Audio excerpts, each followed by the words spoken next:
കായംകുളം കാദീശ കത്തീഡ്രലിൽ saint Dionysius ഫെലോഷിപ്പിന്റെ പ്രവർത്തനോദ്ഘാടനം നടന്നു. ധ്യാനാത്മക സംഗീത സന്ധ്യയും സംഘടിപ്പിച്ചു.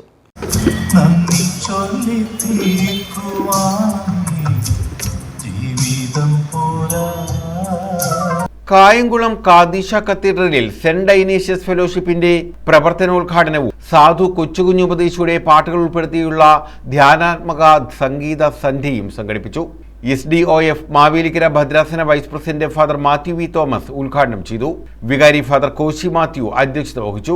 അസിസ്റ്റന്റ് വികാരി ഫാദർ ബിനു ഈശോ, കേന്ദ്ര ട്രഷറർ ഉമ്മൻ ജോൺ, ഭദ്രാസന secretary TK Mathai, treasurer Thomas Varghese, മേഖലാ secretary Anil P Daniel, Abraham Philip, Binu Koshy, PC Roy, Ranjan Mathew, Simon Baby, Jojimon, Shaji Anil, Reji Koshy, Suja Roy തുടങ്ങിയവർ പങ്കെടുത്തു.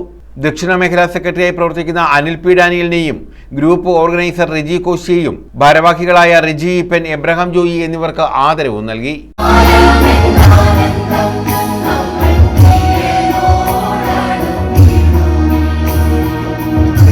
ചേർന്ന് നിന്ന് ആത്മീയ അനുഗ്രഹം പ്രാപിച്ച് ഈ ജീവിതകാലത്ത് കൊടുങ്കാറ്റിൽ വീണു പോകുവാനിടയാകാതെ അവന്റെ പ്രത്യാശയിൽ ബലപ്പെട്ടു പോകുവാൻ ദൈവമേ സഹായിക്കണമെന്ന് പ്രാർത്ഥിച്ച് സർവ്വതും ദൈവത്തിന് ഫലമേൽപ്പിക്കുന്ന സാധു കൊച്ചുപദേശി.